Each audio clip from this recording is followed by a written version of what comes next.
All right, today we are diving deep into a biological battlefield. We're going to talk about chronic inflammation. What happens when a fight inside your body just never ends? So think about it. Our immune system, it's built for these quick, decisive victories, right? Get in, neutralize the threat, get out. But what happens when the enemy is just too tough, too persistent? Or maybe it's something the body just can't break down. What happens when that first fast attack fails? Well, the body has to completely change its strategy. It literally gives up on that short, sharp attack and instead digs in for a long, grinding siege. And this prolonged war, that's what we call chronic inflammation. It can drag on for weeks, months, or, even years. And this is really the heart of the problem. Chronic inflammation isn't just one thing. It's this chaotic whirlwind where three things are happening all at the same time. You've got an active attack on the bad guy, you've got constant damage happening to your own tissue from the crossfire, and you have the body trying to repair everything at the same time. It's this messy, simultaneous conflict that makes it so complex and so destructive. So, who's in charge of this messy, drawn-out war? Well, if the neutrophils are the foot soldiers of that first quick battle, a brand new general has to take command for the long haul. So let's meet the absolute star of our show, the macrophage.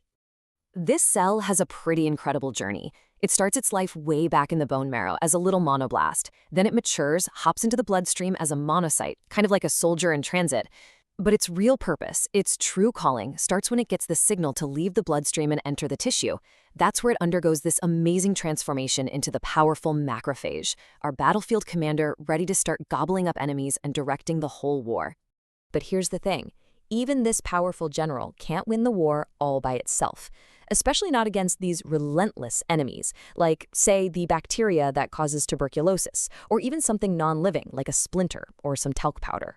So when a macrophage realizes, hey, I can't digest this thing, it has to do something absolutely crucial. It has to call for backup. And this is the call for reinforcements. It's like shooting a flare gun up into the sky. The macrophage releases a chemical signal called interleukin-12, or IL-12 for short.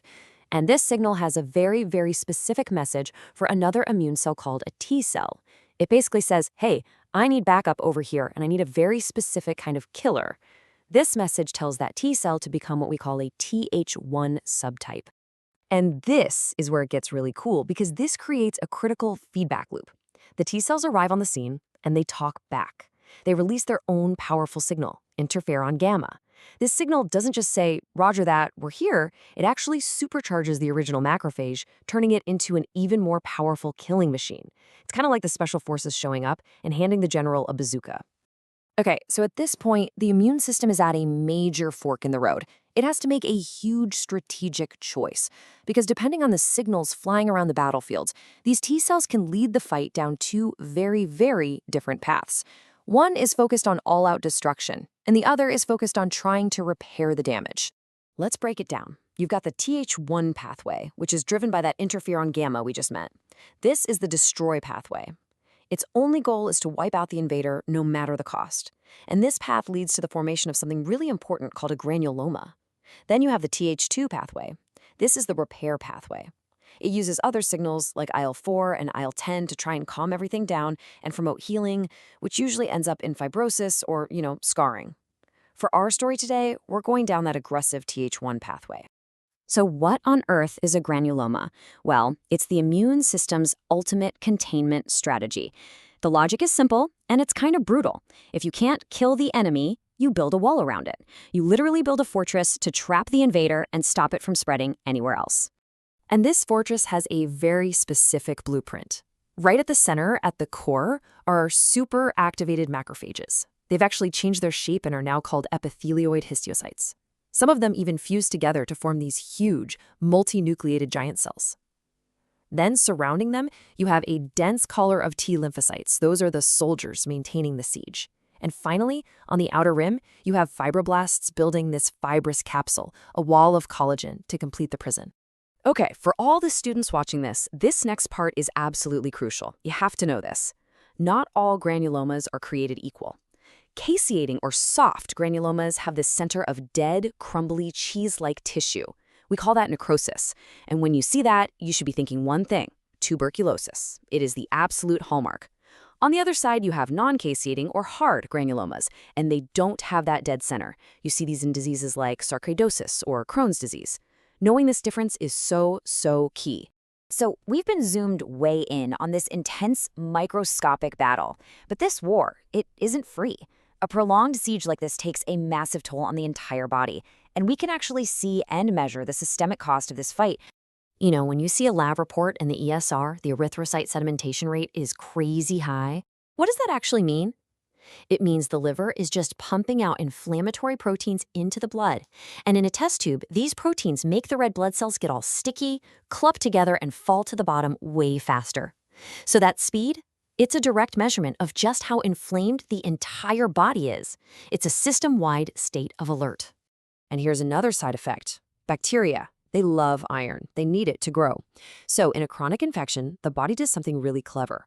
It produces a hormone called hepcidin that locks away all the iron inside our cells to try and starve the invaders. Pretty smart, right? Well, the downside is our own body can't get to that iron to make new red blood cells, and that leads to this classic anemia of chronic disease. And finally, you have the symptoms that the person actually feels every single day. This constant immune activity is a huge drain on your energy. It's a massive metabolic cost, and that leads to a persistent fever, a crushing sense of fatigue, and sometimes really severe weight loss. The body is literally consuming its own resources to fuel this endless war. So let's put it all together with this really fantastic summary chart. On the caseating or soft side, you've got the classic infections, tuberculosis, and some fungi like histoplasma. And then on the non-caseating or hard side, you've got these really important inflammatory conditions like sarcoidosis and Crohn's disease. Honestly, this is a great slide to just screenshot and remember. And that really brings us to our final big question, the granuloma. I mean, it's an amazing, elegant defense mechanism that's designed to protect us. But as we've just seen, the cost of that defense can be enormous. It can lead to tissue destruction and make you feel sick all over. It really forces us to ask this fundamental question. At what point does our body's best defense become a disease in its own right?